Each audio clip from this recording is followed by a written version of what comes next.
A lo largo de su historia, Egipto ha pasado por periodos de gloria y poder, pero también ha enfrentado grandes dificultades durante las terribles sequías que trajeron hambre y sufrimiento. Las riquezas de Egipto también atrajeron la atención de muchos reinos poderosos y no faltaron enemigos dispuestos a invadir los territorios egipcios. En 1525 a.C., los persas invadieron Egipto bajo el rey Cambises II. Los persas ya habían derrotado al imperio babilónico y nada parecía satisfacer sus ambiciones de nuevos territorios. El dominio persa de Egipto duró hasta el 332 a.C. y fue derrocado por un joven y ambicioso conquistador. Su nombre es Alejandro Magno. Alejandro parecía imparable, había estado conquistando ciudad tras ciudad y era capaz de ganar batallas incluso en condiciones desfavorables para su ejército. Ya había dominado muchos territorios persas y después de derrotar al rey Darío III en una gran batalla, sitió la ciudad de Tiro que estaba en Fenicia. Después de un difícil asedio, la ciudad fue tomada. Alejandro destruyó toda la ciudad como castigo por no rendirse. Alejandro y su ejército se trasladaron a Egipto y el gobernante persa que comandaba Egipto tuvo el buen sentido de rendirse sin ofrecer mucha resistencia. Alejandro fue recibido por el pueblo egipcio como un libertador y fue proclamado hijo del dios Amón, recibiendo muchas riquezas de los egipcios. Alejandro permaneció poco tiempo en Egipto, pero durante su estancia fundó la ciudad de Alejandría, que se convertiría en una de las ciudades más importantes del mundo antiguo y en la nueva capital de Egipto en los próximos 1000 años. Con el dominio de Egipto asegurado, Alejandro partió hacia Mesopotamia para atacar el corazón del imperio persa. Tras la muerte de Alejandro Magno, el gobierno de Egipto fue tomado por el general macedonio Ptolomeo I, que se declaró faraón de Egipto e inició la dinastía ptolemaica. La influencia de la cultura griega traída por los macedonios afectó a la mayoría de los aspectos de la vida egipcia. Sin embargo, esto ocurrió de manera natural, ya que los gobernantes macedonios respetaban y fomentaban las costumbres tradicionales de Egipto. A lo largo de los años, los faraones de origen macedonio fueron representados como si fueran egipcios. Los matrimonios entre griegos y egipcios se hicieron comunes e incluso los dioses de ambas culturas se mezclaron, como es el caso de la deidad llamada Amon-Zeus. El equipo militar de los egipcios asumió casi por completo el estilo griego e incluso los barcos comerciales y las galeras de guerra también comenzaron a construirse en el estilo griego, que era más avanzado y robusto. Todos los faraones varones de este periodo de la historia egipcia usaron el nombre de Ptolomeo, como una forma de rendir homenaje al fundador de la dinastía Ptolomeo.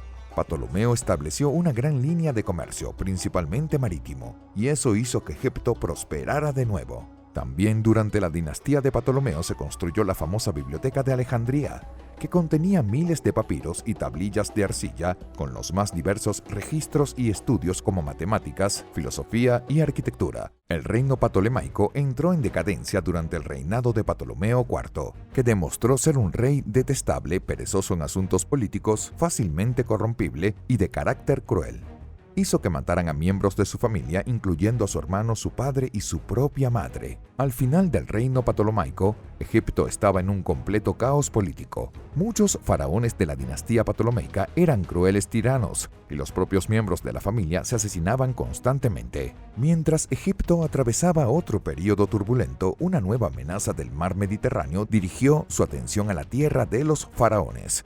Roma ya había conquistado vastos territorios en gran parte del continente europeo y buscaba expandir más sus dominios.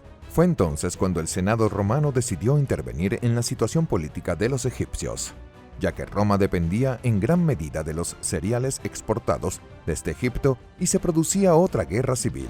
Roma quedaría sin alimentos para sus legiones. La famosa Cleopatra no fue la primera de su nombre. La eternizada reina de Egipto fue en realidad Cleopatra VII. Era parte de la dinastía ptolemaica, siendo descendiente directa de Ptolomeo I. De niña estudió con maestros griegos y fue educada en cultos religiosos de diferentes culturas. Se dice que Cleopatra hablaba 8 idiomas diferentes. Cleopatra se convirtió en reina a la edad de 18 años, y aunque compartió el poder con Ptolomeo IX, que era su hermano menor, parece haber soportado los problemas del reino sola. Al principio de su reinado se enfrentó a graves problemas. Egipto estaba pasando por otra sequía y hambruna. Con el paso del tiempo, el hermano menor de Cleopatra se opuso cada vez a su hermana, y fue apoyado por sus tutores de la infancia y otros nobles que preferían un gobernante masculino. Cleopatra tuvo que casarse con Ptolomeo IX, pero el matrimonio habría sido meramente simbólico, ya que nunca se llevaron bien y nunca consumaron el matrimonio. Ptolomeo IX finalmente removió a Cleopatra de su posición y comenzó a reinar sola. Esto causó la agitación de la población y está claro que Roma estaba pendiente de todo esto, ya temiendo la posibilidad de otra guerra civil en Egipto. En el 48 a.C., Julio César llegó a Egipto con sus tropas, quedándose en el Palacio de Alejandría. Cleopatra, conociendo ya la fama del general romano, no perdió tiempo y buscó aliarse con él. Cleopatra tuvo éxito en sus negociaciones con Julio César y ambos se convirtieron en aliados y amantes. Ahora le tocaba a él derrocar a su hermano, el usurpador, y recuperar el trono egipcio. César convocó tropas para sitiar Alejandría y se produjeron muchas escaramuzas entre los romanos y las tropas de Ptolomeo IX. Finalmente, una gran batalla tuvo lugar en la orilla oeste del río Nilo. Ptolomeo IX tenía unos 20.000 hombres, mientras que Julio César era superado en número. Aún así, César avanzó con su ejército, contando con refuerzos griegos para unirse a él en la batalla. Ambas fuerzas militares avanzaron por tierra, mientras sus barcos seguían el río Nilo. Sería una batalla que se libraría tanto en tierra como en agua, con César y Ptolomeo siguiendo los movimientos de las tropas mientras navegaban en sus respectivos barcos. La batalla en tierra fue brutal. Las tropas de Ptolomeo estaban en un terreno más alto y pudieron hacer retroceder a los romanos.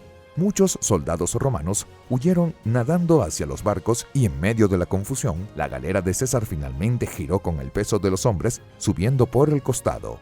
El propio Julio César tuvo que sobrevivir nadando hasta la orilla del río. En el punto elegido de esta confusión, los griegos llegaron para apoyar a César. Los romanos lograron reagrupar sus tropas y contra el ataque y con la ayuda de los aliados griegos, tomaron el campamento egipcio donde estaban las tropas de Ptolomeo. Con ese giro le tocó a las tropas de Ptolomeo huir a los barcos egipcios, causando que el barco de Ptolomeo también se girara. Ptolomeo no fue tan afortunado como César y se ahogó por su pesada armadura, siendo arrastrado al fondo del río Nilo. Después de esta batalla, Cleopatra fue restaurada en el trono y muchos de los que habían conspirado contra ella fueron arrestados o ejecutados. En el 44 a.C., Julio César fue asesinado en el Senado de Roma y algún tiempo después Cleopatra buscó una nueva alianza con el general Marco Antonio. Marco Antonio y Cleopatra se casaron en Egipto, pero Roma nunca consideró este matrimonio oficial, ya que Marco Antonio ya estaba casado con una romana. Marco Antonio aún le dio a Cleopatra vastos territorios que pertenecían a Roma y en su testamento dejó que quería ser enterrado en Alejandría. Fue la gota que colmó el vaso para el Senado romano, que permitió al general Octavio ir a la guerra contra Marco Antonio y Cleopatra. Para tratar de luchar, Cleopatra combinó su ejército con el de Marco Antonio y reunió la mayor flota de naves jamás vista en la historia. Se embarcaron hacia Grecia, donde fueron interceptados por la flota de barcos romanos y la consiguiente batalla en el mar fue desastrosa para Marco Antonio y Cleopatra.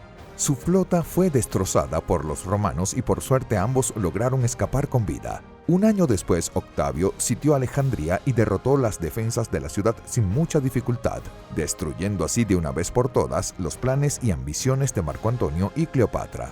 Cleopatra era una mujer muy poderosa, logró mantener unido a Egipto y durante toda su vida lo protegió de ser tragado por Roma. La vida y la personalidad de Cleopatra han sido tan notables que sirven de inspiración hasta el día de hoy, y tenemos aquí en el canal una miniserie que cuenta en detalle la increíble historia de esta gran mujer. No dejes de ver los videos. Después de milenios de existencia, memorables batallas e intrigas políticas, el Egipto faraónico pierde su independencia y se convierte en otra provincia más bajo el dominio romano. El legado dejado por los antiguos egipcios es extremadamente valioso para la historia de la humanidad y, sin duda, Egipto seguirá siendo recordado como el hogar de una de las mayores civilizaciones que jamás haya existido.